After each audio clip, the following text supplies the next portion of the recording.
Gente, boa noite. Hoje nós estamos aqui reunidos para prestigiar a sessão da doutora Vera, que topou estar conosco hoje. Hoje nós iremos falar sobre intolerâncias alimentares, discutir casos, né? Primeiramente, queria agradecer a doutora Vera pela participação dela. Para a gente é muito importante, principalmente com a quantidade de intolerâncias alimentares que existem, que a gente precisa, né? Estar sempre atento. É um prazer tê-la conosco hoje. A senhora pode ficar à vontade para poder iniciar. Gostaria de agradecer, é um prazer enorme estar com vocês.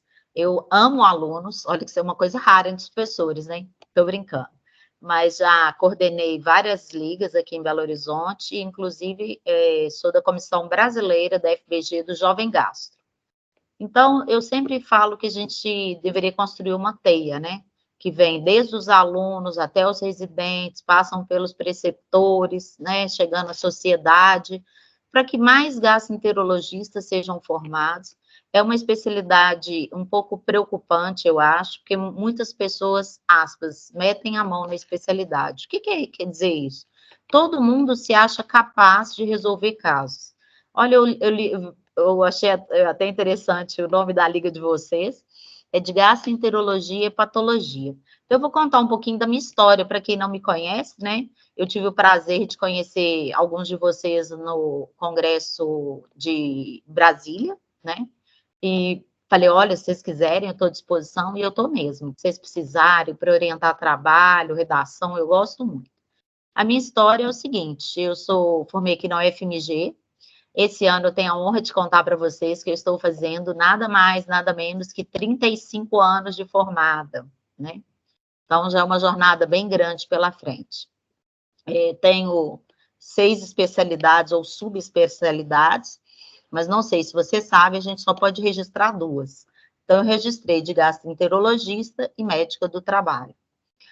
Sou especialista em doenças funcionais pelo Einstein e dou aula nessa pós-graduação. Fiz mestrado e doutorado na própria UFMG e tem 2 anos e meio que eu tenho minha clínica própria, que chama Nuvem.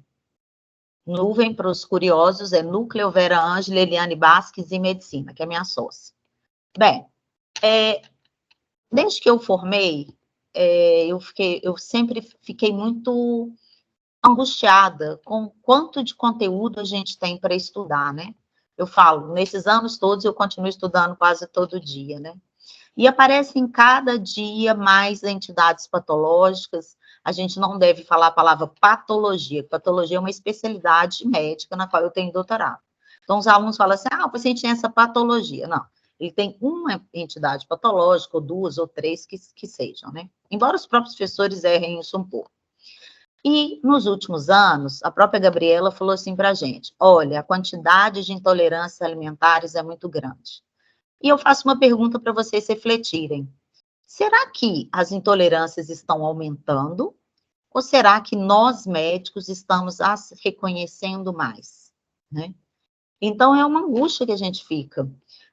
Hoje, nós temos um distúrbio alimentar, que chama TARI, é um transtorno alimentar restritivo e evitativo, que é um distúrbio psiquiátrico recém-descrito, né? Eu aprendi ano passado, num congresso da Sociedade Americana, em que as pessoas começam a ser intolerantes a tudo, né?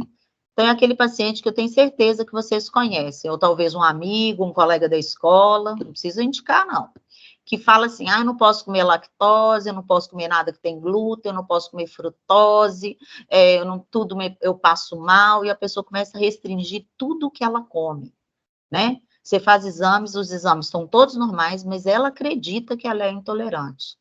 Isso cria uma relação muito ruim com o alimento. Então, quando vocês forem dar um diagnóstico de intolerância alimentar para um paciente, tenham muito cuidado para que não seja um iatrogênico. O que é iatrogênico? É causar uma doença no seu paciente. Na minha época, quando eu estudava, a gente falava que existia medicina psicossomática, né? Então, o paciente falava assim, eu tenho uma dor no estômago. Aí a gente falava assim, isso é uma gastrite nervosa. Eu diagnosticava um paciente com gastrite nervosa aos 13 anos, ele morria com 90 anos, continuava com aquela gastrite nervosa. Então, a gente tem que ter muito cuidado com isso. Então, o que eu fiz hoje para vocês?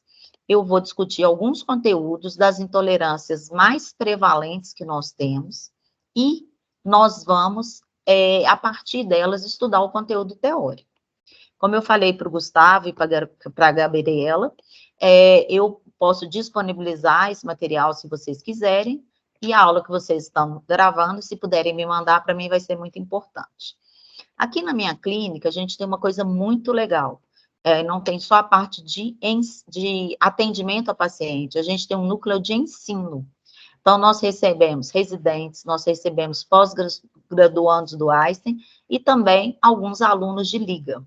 Então, caso algum de vocês tenha interesse em passar férias aqui em Belo Horizonte para fazer um estágio, é só pedir formalmente, né? Porque vocês têm que fazer estágios pela liga, faz parte de ser um ligante. Caso alguém tenha interesse, converse com a Gabriela, com o Gustavo, que é o vice-presidente aí, e verifiquem se a documentação, tá? Aí vocês mandam para cá, a gente aprova, tem uma planilha de funções a cumprir, e a gente sempre, no final, pede que o aluno apresente algum trabalho, faça um resumo para um congresso. Bem, então vamos direto ao nosso caso, que eu tenho certeza que vocês estão ansiosos para assistir. O primeiro caso é uma enfermeira de 45 anos, faioderma, natural de Salvador. Tá vendo? Ó, pus em homenagem a vocês. Mentira, isso aí já estava pronta essa aula. Ela mora em Belo Horizonte e ela consulta-se devido à importante distensão abdominal e aumento do número de evacuações ao dia. Acredita que os sintomas sejam relacionados à ingestão de queijo e derivado. Lembra que nós estamos em Minas, né, gente? Aqui tudo é queijo, mais queijo, mais queijo. Tem uma escala que a gente classifica a forma das fezes, o aspecto das fezes, que a gente chama escala de Bristol. Todos vocês precisam ter essa escala no celular, ou no caderno, né? Hoje ninguém mais usa caderno.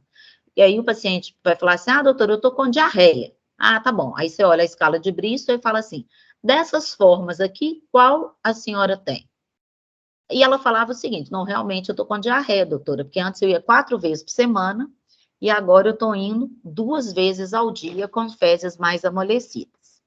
Ela não usava qualquer medicação e não tinha nada a não ser uma gravidez e um parto. Bem, como eu falei para vocês, nós temos aqui a escala de Bristol. O tipo 1 são fezes duras, parecem caroços, o paciente faz uma força para evacuar.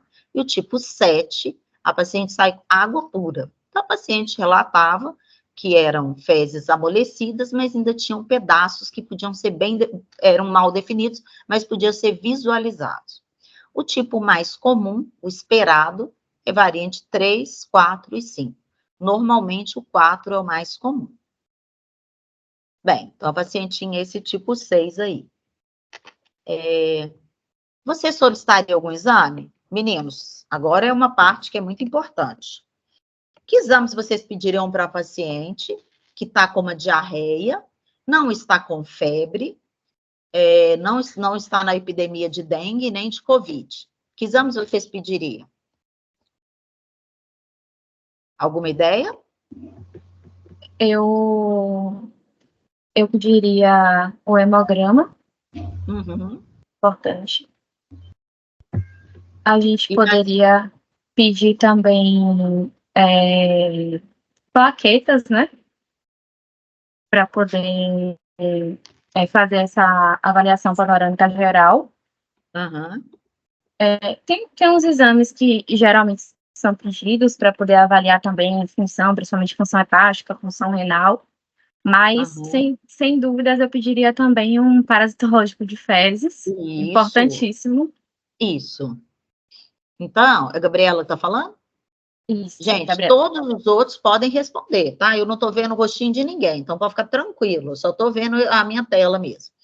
Então, Gabriela começou pelo hemograma completo, inclusive leucócitos, plaquetas, sempre é bom, mas toda vez que você for apresentar um caso, você vai direto no exame mais importante. Diarreia, o mais importante é exame parasitológico de fezes. No exame parasitológico de fezes, eu posso até pedir para ver se tem hemácias, se tem leucócitos, se tem rotavírus, né? Posso pedir usando as fezes para esse material. Então, olha o que já tinha sido pedido para a paciente, Gabriela. Pediram para ela exames de rotina, como você sugeriu, exame parasitológico de fezes, que aqui em Minas a gente usa a sigla EPF, Antitransglutaminase, que é para doença celíaca, tá? Lembrando que aí, na Bahia, provavelmente, eu não posso afirmar com certeza, mas eu imagino que a doença celíaca não seja tão prevalente. Por quê? A doença celíaca, ela é mais prevalente em população clara, tá? Em nórdicos. E a intolerância à lactose, por exemplo, é mais comum em população miscigenada e mais negra. Pediram endoscopia digestiva, pediram colonoscopia, pediram ultrassom, pediram tomografia para essa paciente. Imagina, uma paciente está com diarreia, sem nenhum sinal de alarme, eles pedem uma tomografia. Imagina o preço disso para um sistema de saúde, né? Considerando a idade do paciente, cor parda, é imprescindível a intolerância à lactose, tá? Então, Gabriela acertou o primeiro diagnóstico, olha, exame de fezes, mas veio normal. E o que a gente deve pedir nesse caso? Claro que você vai ter a história clínica, o paciente falou, não, eu sou vegano, aí não precisa pedir intolerância à lactose, né, gente? Mas a intolerância à lactose, considerando os fatores epidemiológicos dessa paciente, devem ser solicitados. Aí o paciente, ela retornou com o exame para a gente. Sempre eu faço assim, igual eu estou falando para você, gente. Eu não saio fazendo todos os exames do paciente. Eu vou o que é mais fácil e depois eu vou ampliando o diagnóstico, tá? Então, existem duas maneiras de a gente dar o diagnóstico de intolerância à lactose. A primeira e mais comum, aqui em Minas, deve ser aí também, que é o teste sanguíneo de intolerância à lactose. Por que a gente pede mais? É o melhor? Não, não é o melhor, inclusive é o pior. Mas é o mais barato e é o que os convênios fazem, tá? E qualquer serviço público, você pode pedir um teste de intolerância à lactose. Como funciona esse teste? Não pode pedir para diabético, tá, gente? Eu vejo paciente com 400 de glicemia lá, porque o médico teve uma hiperglicemia, porque o médico pediu um teste de intolerância à lactose. Como é o teste? Ele dosa a glicose basal, que nesse caso foi 88. Eu dou para a paciente tomar a lactose. Só lembrando lá do ciclo básico de vocês, a lactose é formada por glicose mais galactose. E no processo de digestão, ela é quebrada por uma enzima que se chama lactase, tá? Então, se eu não tenho a enzima, ou tenho pouca enzima, eu quebro pouco. E esse valor basal não sobe acima de 20. Vou explicar. Ele tem 88, tem que subir acima de 108, em pelo menos uma das medidas.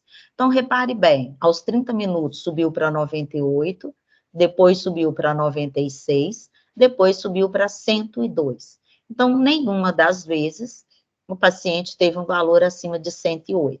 Então, eu posso dizer que essa paciente tem intolerância à lactose. Toda vez que eu peço um exame, gente, qualquer exame que for, eu não coloquei ali, mas eu vou contar para vocês.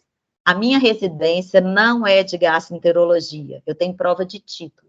A minha residência é de patologia clínica, de exames de laboratório. Então, uma das áreas que eu mais dou aula é hemograma, urina, exame de fezes, exames básicos, né? E toda vez que eu vou falar de um exame que vocês vão pedir, é importante saber os fatores pré-analíticos, isso é, o que eu tenho que pensar antes de fazer esse exame. Isso que eu acabei de falar, o paciente não pode ser diabético, né? O paciente não, tem que ter um jejum. É muito comum, às vezes, você pede um exame de urina, o paciente chega, tá cheio de sangue na urina.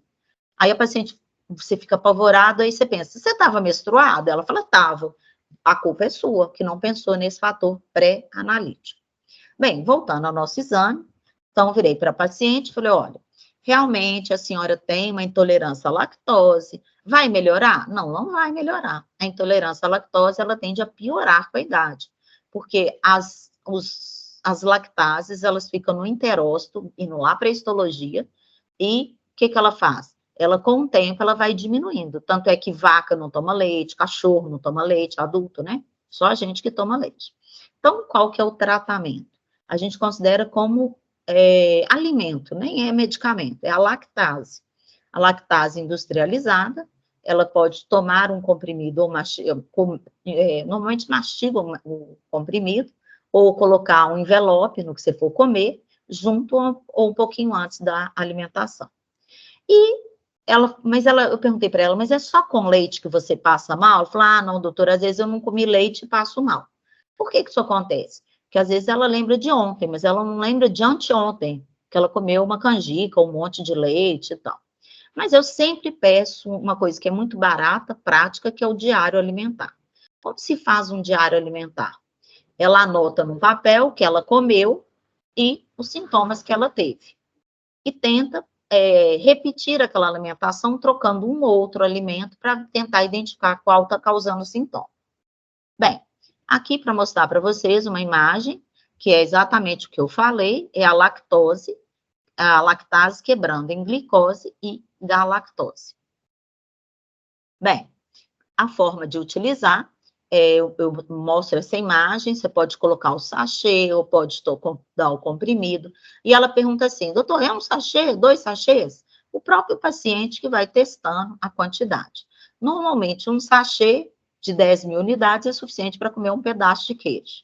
Depende aqui da gente, o nosso pedaço, né? O nosso pedaço pode ser um queijo inteiro, né, gente? Aqui, a paciente retorna, a imagem da esquerda é a paciente antes e a da direita é a paciente depois. Então, deveria ter tirado até na mesma posição, para vocês verem que é a mesma paciente. E ela retorna falando, olha, doutora, melhorei demais, mas no meu diário alimentar, eu notei que eu pioro muito se eu comer feijão, repolho ou brócolis. Alguém de vocês imagina qual o próximo diagnóstico? Que intolerância essa paciente tem?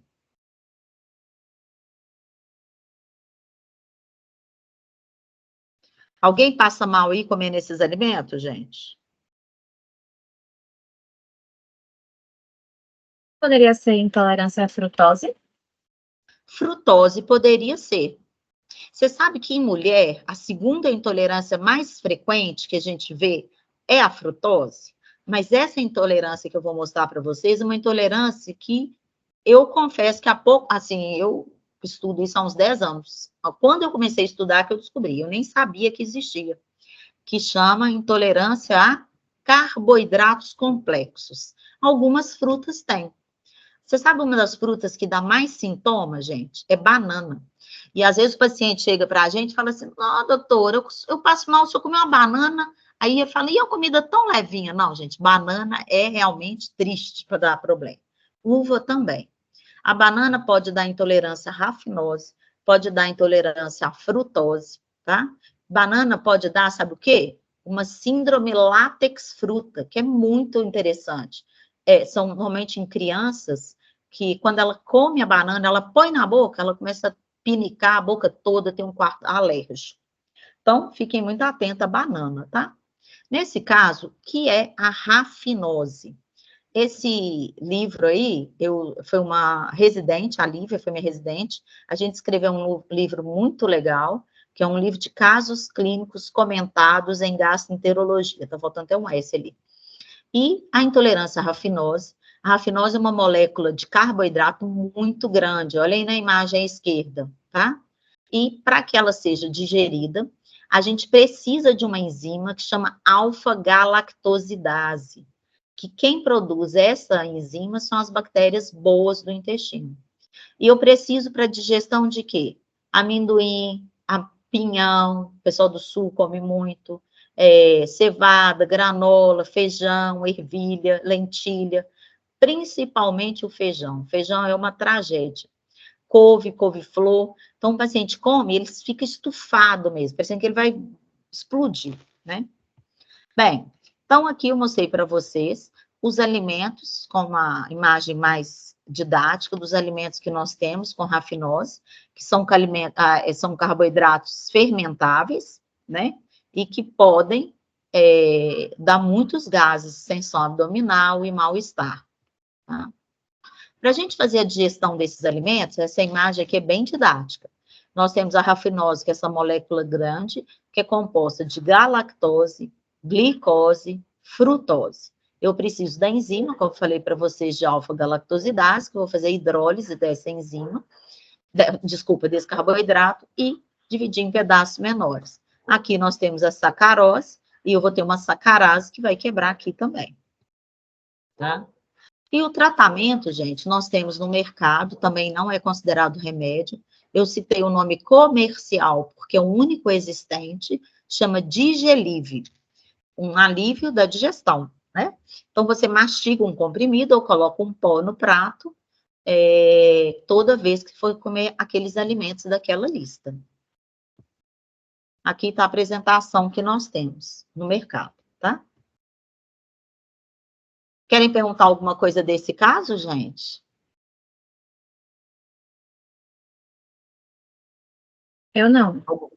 Alguém aí tem intolerância à lactose, quer perguntar sobre tipo de enzima, se usa, se alguma enzima é melhor, se alguma enzima é pior? Porque na última turma a menina comprou e falou, professor, não está funcionando, né? Eu falei, não está funcionando porque você ponderou. Ela comprou a mais barata que existe, obviamente a menos eficiente, né? Mas só para dar um toque para, às vezes, algum intolerante aí, as enzimas, tanto Digelive quanto lactase, elas funcionam bem entre 20 e 60 graus. Então, se eu for tomar um sorvete, por exemplo, a lactase funciona muito mal.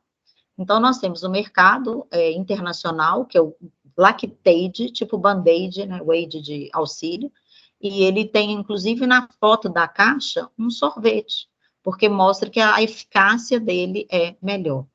Outro problema, por que eu estou discutindo um pouco mais de intolerância à lactose? Porque 80% da população brasileira é ou vai ser intolerante à lactose. Então, imagina, dos 10 que estão aí na aula, 8 vão aparecer com intolerância à lactose, tá?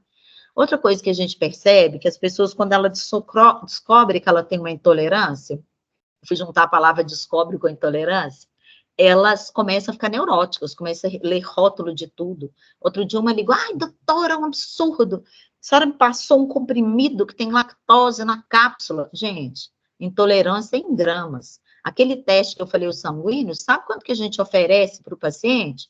50 gramas de lactose de uma vez. É muita lactose. É quase 1 litro de leite de uma vez. E no comprimido você tem miligramas. Tá bom?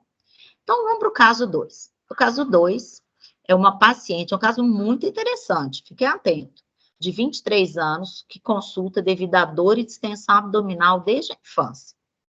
Ela teve episódios recorrentes de tensão abdominal e diarreia. Informa já ter procurado vários profissionais de saúde, tendo se submetido a extensa propedêutica. No meu consultório, o meu perfil de paciente hoje é esse. O paciente vem, a maioria, encaminhado por colegas. O paciente chega com uma pasta, 2 pastas de exame. Então, nesse caso, ela tinha feito endoscopia, exames de laboratório, colonoscopia, ultrassom, todos exames normais. E o que dá mais desespero, quando você pergunta assim, o que piora você? Ela falou, tudo. Aí você fala, e eu falei, gente, tudo que eu já não como mais nada. Eu nem vou em festa, não vou em lugar nenhum, porque tudo me faz mal, tá? Aí, nesse caso, esse caso também foi apresentado por uma aluna. Esse caso, esse livro, gente, se vocês tiverem interesse, é muito legal. Chama Casos Comentados de Gastroenterologia e Hepatologia. São 100 casos clínicos em que vários, inclusive, têm participação na escrita de alunos de ligas, residentes. Então, a gente coloca o caso clínico e vai fazendo exatamente isso que eu estou fazendo com vocês, para que vocês evoluam no diagnóstico, né? E aqui eu estou mostrando 3 casos, né? Na verdade, a gente tem mais de 100. Então, a paciente, olha que interessante, além dos sintomas gastrointestinais, ela era muito irritada, tinha depressão leve, segundo esse inventário de Beck, e ela negava alergia e já tinha consultado com alergista, clínico, ginecologista, psiquiatra e proctologista. Qual o primeiro exame que eu falei para vocês que a gente pede? Teste de intolerância à lactose, porque é muito prevalente em nosso meio. Se pegar um paciente que passou por isso tudo e não vem com teste de intolerância à lactose, é um erro bem básico, né? O exame físico dela não tinha nada alterado, a não ser uma distensão abdominal. O abdômen dela está difusamente dolorido e não tinha visceromegalias. Uma coisa que me chamou a atenção, que ela era realmente muito irritada, se esse paciente já chega assim, com aquela névoa negra em cima da cabeça, né? foi sozinha, não tinha acompanhante. Então, são coisas que a gente repara muito na hora que você vai atender o paciente, tá? Para você ver até a abordagem que você vai fazer nesse paciente. Vocês imaginam o que essa paciente poderia ter? Vamos voltar aqui, ó. Ela tinha diarreia, tá? Distensão abdominal, tá? E tinha uma depressão. Alguma doença que junte esses dois quadros? Doença celíaca poderia ser, professora? Poderia ser doença celíaca. O celíaco, normalmente, é um paciente muito irritado. E aí você foi em cima. Só que essa paciente, ela já tinha feito endoscopia, sabe? E o exame dela era normal. A doença celíaca, eu acho que é o primeiro diagnóstico que você tem que pensar aqui. Porque a paciente é jovem, ela tem isso desde a infância, né? E tudo que ela come, ela passa mal, distensão abdominal. Mas nesse caso, ela já tinha excluído doença celíaca. Alguma outra hipótese diagnóstica, gente? Uma síndrome do intestino irritável, Pro? Ótima ideia, muito bom. Vou ver se eu pus aqui, assim, do intestino irritável. Esse aqui, gente, é o inventário de depressão, que eu deixei para vocês estudarem. E, peraí, eu vou voltar aqui, não está nesse caso, não, porque eu até esqueço, às vezes, que eu pus no caso. Vamos voltar sobre síndrome do intestino irritável. Olha só, para a gente dar o diagnóstico... Quem te perguntou? Foi Beatriz. Ei, Beatriz, é o seguinte, é altamente prevalente, é muito comum em mulher, pode aparecer na adolescência para frente, é raro em criança. Mas a gente, para dar o diagnóstico de síndrome do intestino irritável, a gente usa os critérios. Quais são os critérios, gente? Vocês sabem? De Roma 4? Roma 4, muito bem, vocês estão ótimos. A gente usa os critérios de Roma 4. Deve, ano que vem, sair já o de Roma 5, sabe? E uma das coisas que mais eu recebo errado no meu consultório é exatamente o diagnóstico de síndrome do intestino irritável. Eu estava pensando em outra coisa. Então, ela poderia ser um diagnóstico de síndrome do intestino irritável. A dor é obrigatória. Todo paciente, para ter síndrome do intestino irritável, tem que ter dor, tá? E tem que ter alteração de hábito intestinal. Só que na história dessa paciente, eu não ficou bem claro aqui, mas eu vou contar porque eu atendi a paciente, a dor nos últimos tempos não estava aparecendo. Então, para você ser síndrome do intestino irritável, ela tem que ter dor nos últimos 6 meses e mais evidente nos últimos 3 meses, pelo menos uma vez por semana. Tem a dor? Aí eu vejo se tem alteração da forma ou da frequência das fezes. Se tiver dor e diarreia, é síndrome do intestino irritável, variante diarreica. Se for constipação, síndrome do intestino irritável, variante constipação. E se tiver constipação ou diarreia, aí nós temos a forma mista. Viram como é que é interessante vocês fazerem pergunta? Eu não ia falar nada de síndrome do intestino irritável. A pergunta do Beatriz tornou a aula muito mais rica para vocês, né? Então, o que eu pensei? Pro, Olha, pode perguntar. só uma dúvida mesmo. Você sabe a frequência da diarreia desse paciente? Dessa paciente? Deixa eu ver. Não sei. Devia ter colocado, né? Minha anamnese ficou ruim, né? Não, é porque só me surgiu uma dúvida mesmo. Não, pode perguntar. Isso aqui é um caso, na verdade, que o exame é real, essa paciente existiu. Mas eu tento dar uma montada para um diagnóstico específico que eu quero chegar, vocês vão ver onde é, tá bom? Mas toda vez que você fala diarreia, ele tem que ser alteração da forma ou do aspecto das fezes mais amolecidas ou da frequência das fezes. Foi o primeiro caso. Olha, eu tinha 4 vezes por semana, passei 2 vezes por dia. Porque às vezes o paciente, ele fala assim, eu tenho uma evacuação de manhã que é mole, eu estou com diarreia. Gente, isso não é diarreia. São fezes com aspecto amolecido, né? Então, tomar muito cuidado, que o paciente induz muita gente ao erro, né? Então, na próxima vez eu vou... como é que você chama? Gustavo. É o Gustavo. O Gustavo, na próxima vez eu vou inventar uma história melhor, tá, Gustavo? Relaxa. Mas aí o que temos, gente? O que eu pensei? Não é intolerância à lactose. O que me pareceu, por ter mais tempo, ter essa distensão, que seria uma intolerância a um carboidrato específico, que eu vou mostrar daqui a pouco. Só que na literatura, esse livro de prática de teste respiratório, eu que escrevi. Então, para a gente pedir a intolerância a qualquer carboidrato, mesmo que seja lactose, pelo teste de sopro, é obrigatório excluir supercrescimento bacteriano do intestino delgado. Vocês já ouviram falar em supercrescimento? Eu não. Gente, está muito, muito prevalente. Eu diagnostico 2 ou 3 por dia, tá? Porque minha amostra é viciada, né? É aquele paciente que já vem com essa lista de exames. Então, tem um trabalho meu, aquele PebMed, que é do White Book, hoje até da AFIA, é um site que você vê na internet, você pode cadastrar e tem informações de boa qualidade. Então, através dele, eu publico mensalmente, agora está parado por uma questão de ajuste da plataforma, mas eu publiquei um trabalho super legal, que é uma revisão de literatura, assim, sobre a incidência elevada de supercrescimento bacteriano pós-Covid. Então, vários de vocês parem e pensem, quantos pacientes vocês atenderam, ou parente, que fala assim, nossa, eu estava bem, agora minha barriga está estufada todo dia, até as meninas estão olhando para a barriga delas.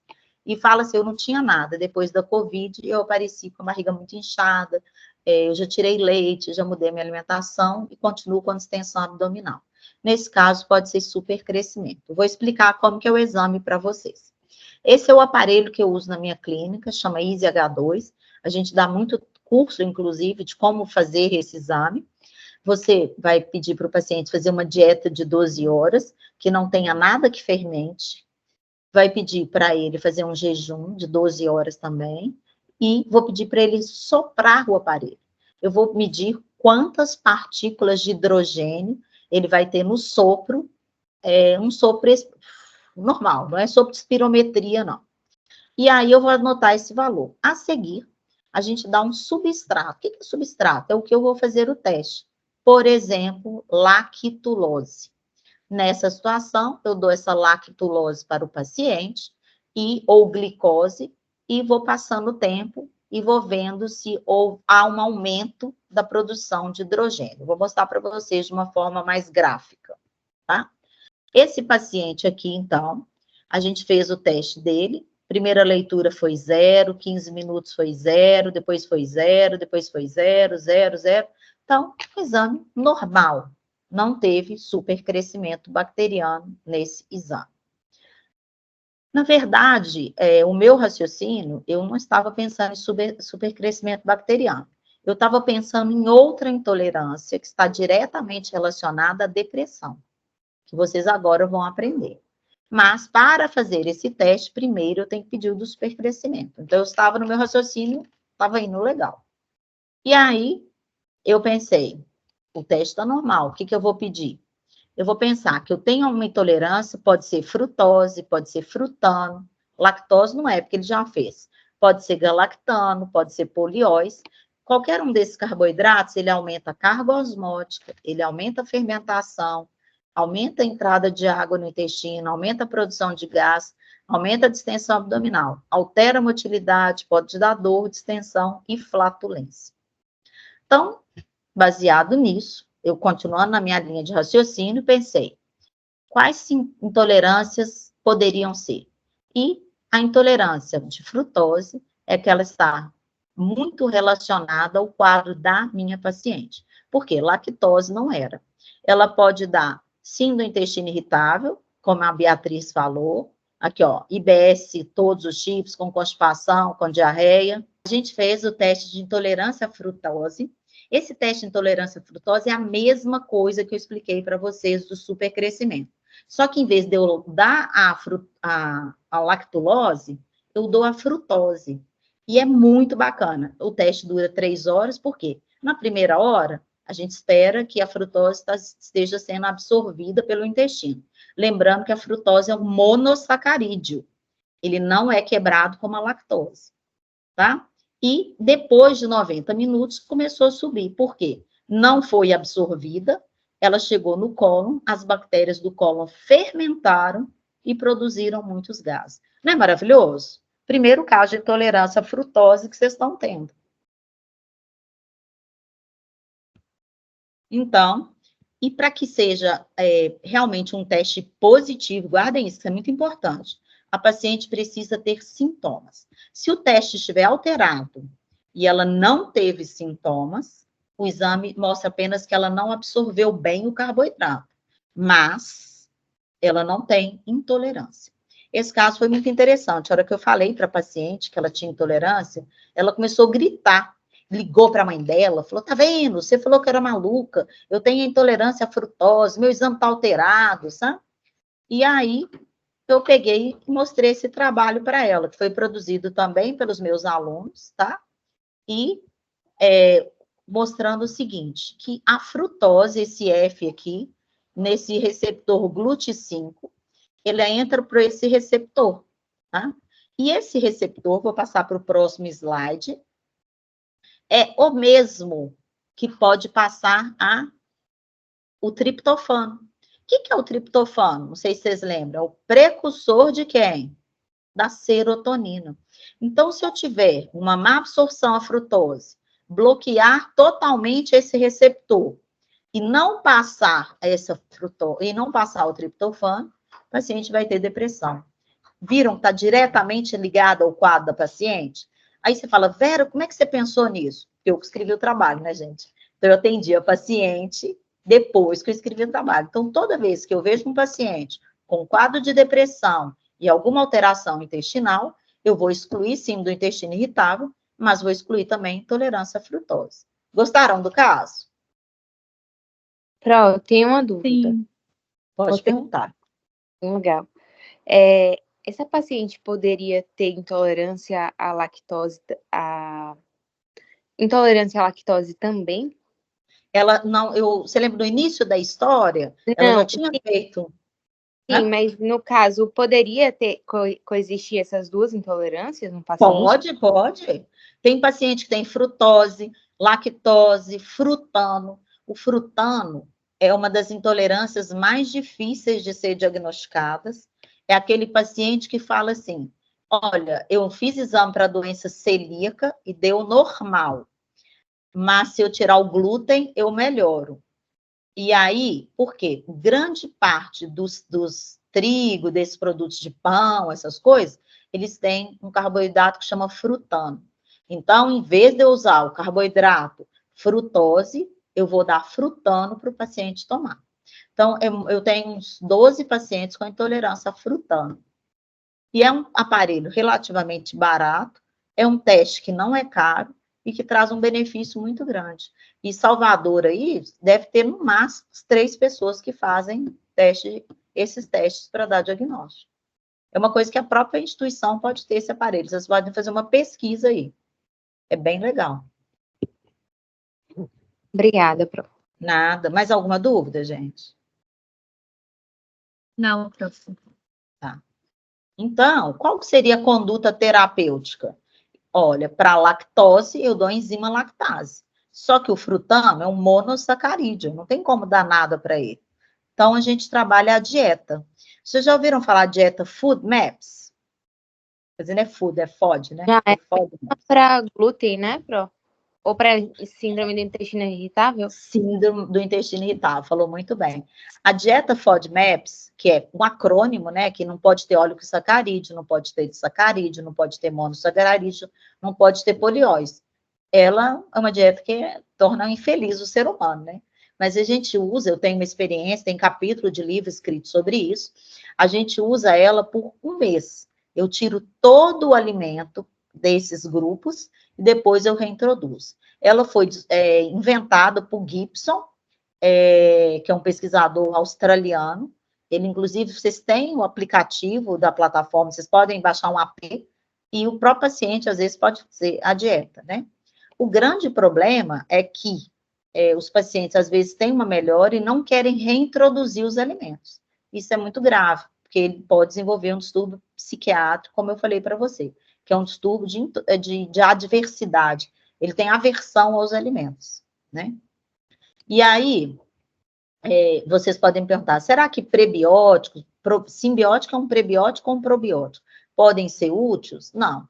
Para intolerância, tanto à frutose como a frutano, não são indicados, inclusive porque esses elementos podem ter frutano e podem confundir o diagnóstico de vocês, tá bem?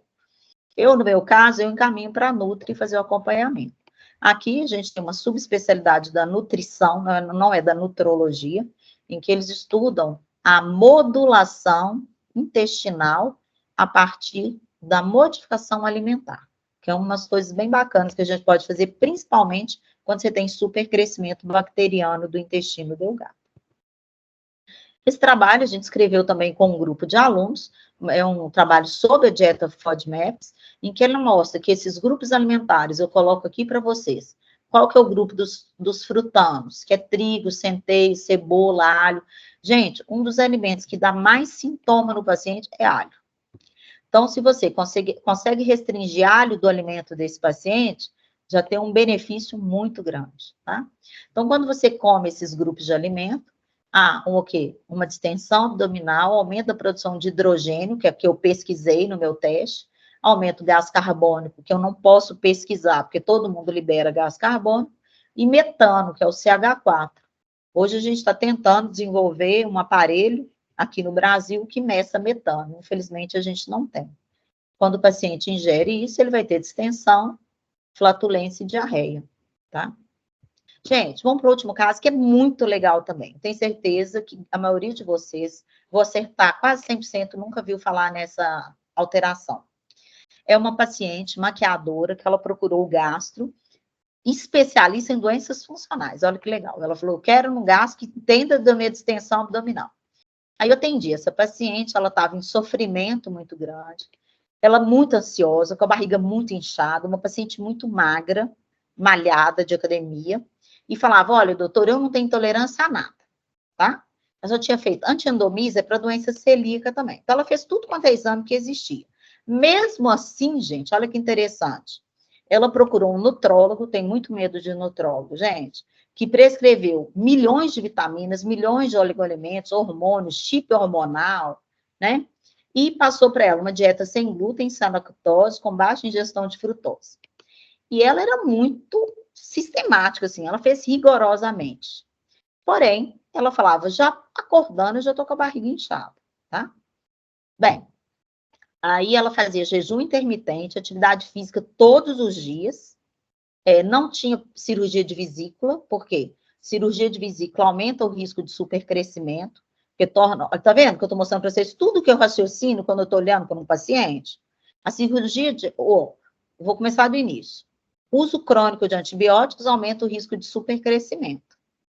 Tirar a vesícula aumenta o risco de supercrescimento. Por quê?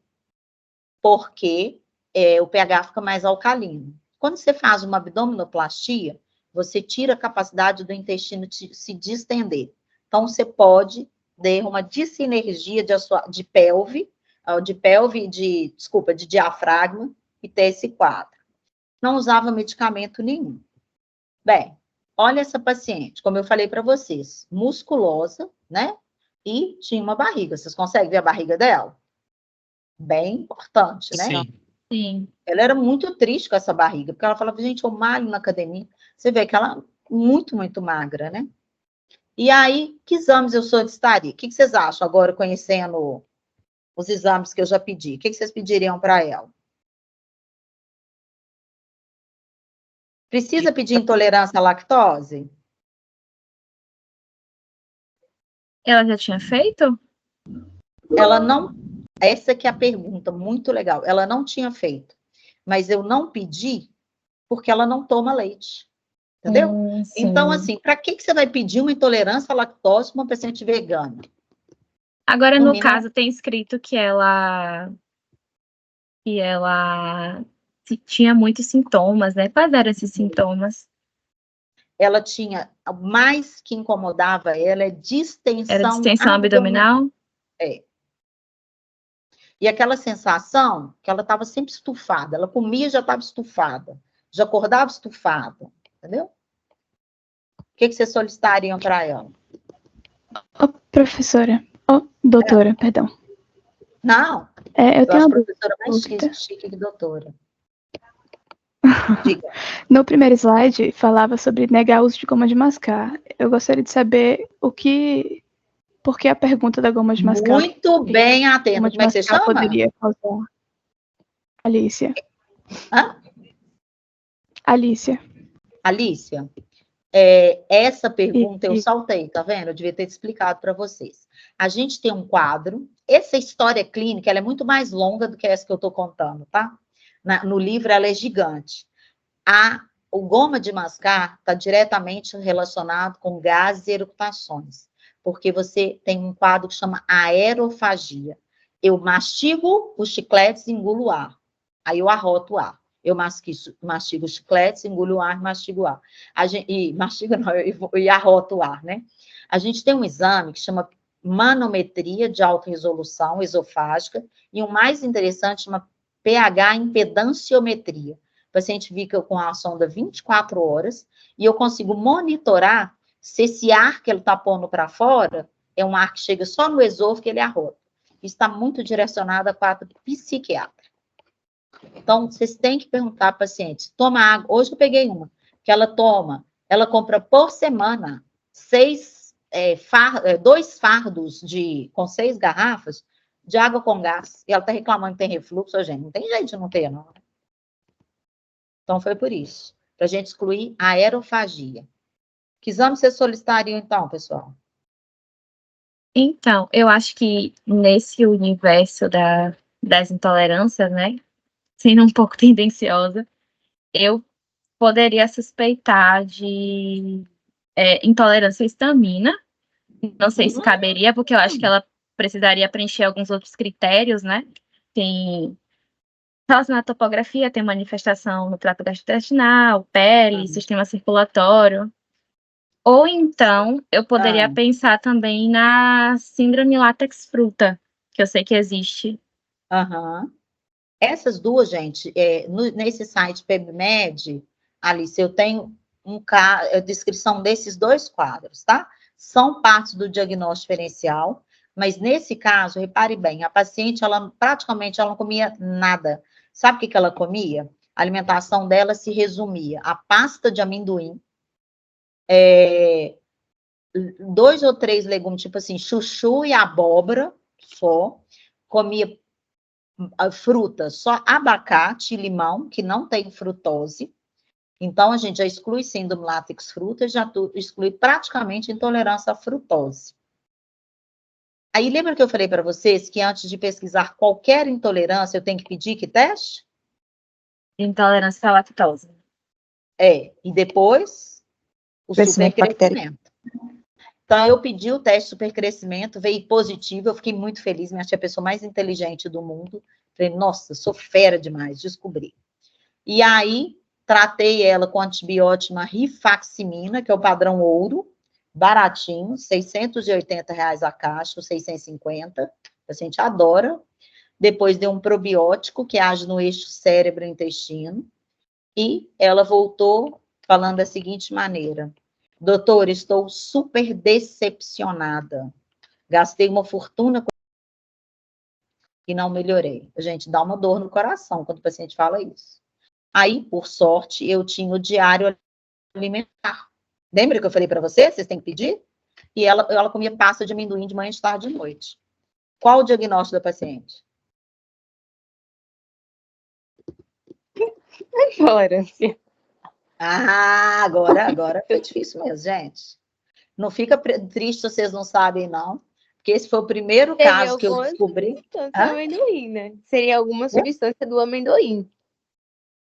Ou não. Ou não. Não? Ixi, Não, está relacionado com o amendoim, mas não é do amendoim. Eu vou te contar que você foi pelo caminho certo. Gente, eu apresentei, isso é um aluno que apresentou esse trabalho, da Liga aqui da Faminas, de Belo Horizonte.